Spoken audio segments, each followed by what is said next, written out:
Bonjour à tous, alors aujourd'hui on se retrouve pour le test de la souris SteelSeries Rival 500, donc qui est une souris on va dire qui est dédiée gamer. Donc on va faire un petit peu le tour, voir de quoi elle dispose.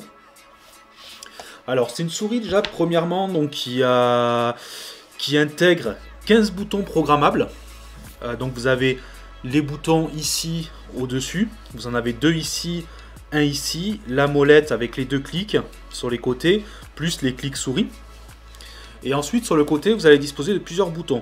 Donc ici, ici, ici, les deux du bas et celui-ci. Donc ils sont des accès directs directement avec le pouce. Donc ils sont assez faciles à attraper, ils sont assez bien disposés sur ce coup-là, c'est plutôt pas mal. Au niveau de la sensibilité, on va se retrouver sur une souris qui va sur une plage de 100 jusqu'à 16 000 dpi, ce qui est assez énorme. Personnellement, 16 000 dpi, c'est pas du tout mon truc, je trouve ça extrêmement sensible. Mais après, voilà, pour les gamers vraiment qui recherchent une très grosse sensibilité, ça reste quand même assez extrême d'être sur une plage comme ça. C'est une souris après ergonomiquement qui est assez agréable en main, qui glisse assez bien. Là par contre c'est vrai que voilà, moi je l'ai trouvé, je trouve la forme plutôt pas mal. Ici on a un genre de petit grip, donc voilà, elle tient assez bien en main. Par contre on n'aura pas la possibilité de changer les poids pour ceux qui aiment bien voilà, avoir différents poids sur leur souris. On n'aura pas la possibilité sur ce modèle là. Après qu'est-ce qu'on va retrouver? Donc le SteelSeries Engine 3 pour tout ce qui est programmation, donc on va pouvoir programmer ses touches, on va pouvoir créer des macros, on va pouvoir comme d'habitude choisir son programme lumière et régler ses DPI directement avec sur le compteur du Engine 3, donc ça c'est plutôt pas mal. Autre fonctionnalité que cette souris embarque, on a le GameSense. Alors qu'est-ce que le GameSense? En fait, elle va produire de petites vibrations à peu près dans cette zone-là que vous allez synchroniser. Alors c'est vous qui allez choisir plus ou moins où vous voulez que à quel moment vous voulez que ces petites vibrations se produisent dans les jeux. Donc ça va vous ramener un petit peu comme si vous aviez une manette avec vibration. La différence que j'ai trouvé ça encore un petit peu plus subtil. Moi je trouve que ça se déclenche on va dire au bon moment à chaque fois. C'est plutôt sympa, c'est assez discret, ça va pas vous faire non plus la grosse vibration qui va vous déséquilibrer la souris ou autre. Enfin vous déséquilibrer, vous faire perdre du coup sur le mouvement, vous faire une saccade ou autre. Ça reste assez discret mais c'est plutôt sympa, c'est un petit atout qu'il y a en plus. Donc ça j'ai trouvé ça aussi assez sympathique. Au niveau après de la qualité, au niveau construction, on a quelque chose qui est quand même assez costaud. Vous pouvez appuyer, ça craque pas, c'est quand même costaud. Après vous avez une petite finition, vous savez un petit peu, on va dire pas caoutchouc, mais vous savez un petit peu moussé sur le dessus, donc c'est très agréable à l'utilisation. En dessous on va retrouver alors un bouton ici qui est pas le bouton pour activer ou désactiver la souris, parce que c'est une filaire, hein, c'est pas une souris sans fil. Mais en fait tout simplement ce bouton là vous permet de désactiver tous les boutons supplémentaires.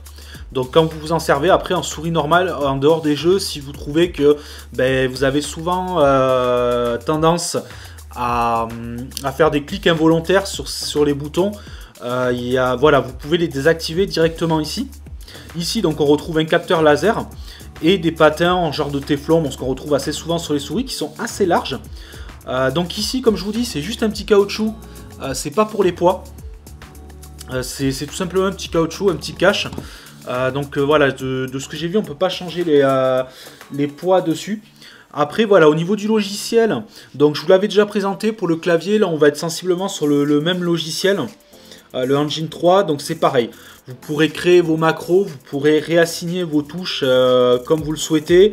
Vous pourrez donc voir vos programmes lumière, gérer le GameSense et gérer les CPI. Les CPI, vous avez un bouton d'accès direct qui est ici, qui vous permet de monter. Donc ça, il faut voir après pour les graduations. Généralement, je me fie pas trop graduation. Je teste à peu près pour trouver ce qui m'intéresse le plus. Moi, je tourne à 6000. 6000 me suffisent amplement. Voilà, pour moi, c'est vrai que 16000 j'ai testé. Même sur un écran Full HD, c'est juste hallucinant, quoi. C'est à peine vous bougez un petit peu comme ça la souris, vous avez ça part dans tous les sens. Donc bon, ceux qui cherchent une sensibilité extrême, vous ne serez pas déçus avec cette souris là. Parce qu'elle est extrêmement précise et je vous dis, quand vous montez dans les CPI, vous commencez à vraiment arriver dans quelque chose d'assez costaud. Au niveau de la longueur de câble, on a un fil qui fait environ 2,50 m, 2,50 m, même presque 3 mètres. Donc c'est plutôt correct, hein. Si vous avez votre tour un petit peu plus loin, vous n'aurez pas de souci avec le fil. Par contre, on retrouve quelque chose d'assez classique, hein. C'est pas, vous n'avez pas un petit revêtement, c'est un câble tout à fait standard. Là-dessus, par contre, voilà, c'est peut-être même un petit peu dommage qu'ils aient pas fait quelque chose voilà, d'un petit peu plus costaud ou autre.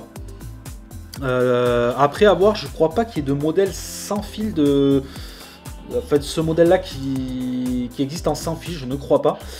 Après, ça reste quelque chose d'assez sympa. Au niveau du prix, on est dans une gamme, on va dire, qui est correcte pour ce genre de souris. On est à 89 €. Voilà, quand on compare à d'autres marques, je trouve qu'on est dans la bonne gamme de prix parce que, je vous dis, on a quand même 15 boutons programmables, la possibilité de faire les macros, le GameSense qui est quand même un atout. Le GameSense, on ne retrouve pas ça sur toutes les souris, c'est déjà un petit atout qu'il y a supplémentaire, donc ça, je trouve ça plutôt pas mal. Donc voilà, donc dans l'ensemble, un bon modèle de souris que je vous conseille parce que vraiment elle est très précise. Au niveau ergonomie, elle est super agréable. J'étais assez étonné, c'est vrai que moi qui ai un petit peu de mal avec les souris, parce que j'ai des grandes mains souvent, enfin je sais pas, je suis pas tout à fait à l'aise. Celle-ci vraiment, elle a une prise en main qui est vraiment très agréable. C'est sûr que quand je compare avec la Spirit of Gamer, là je l'ai utilisée pendant une journée entière, celle-ci. J'ai eu un peu de mal à revenir sur la Spirit of Gamer après. Déjà bon, sur la qualité plastique ou autre, celle-là vous pouvez vraiment y aller. Ça craque pas, quoi. C'est une belle construction. C'est bon, voilà, un bon produit. Donc comme d'habitude, n'hésitez pas si vous avez des questions dans les commentaires. Voilà. Je pense avoir fait le tour des fonctionnalités. Niveau compatibilité, il n'y a pas de souci. Windows et Mac certifiés par le constructeur.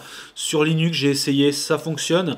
La seule différence, qu'il faudra passer par un logiciel comme Wine ou autre pour avoir le Engine 3 de chez SteelSeries, pour avoir tous les réglages. Mais donc voilà, très bonne souris pour moi. Je vous mettrai comme d'habitude le lien sur mon site. Et n'hésitez pas si vous voulez plus d'infos ou autre. Et moi je vous dis à une prochaine vidéo. Allez, ciao ciao!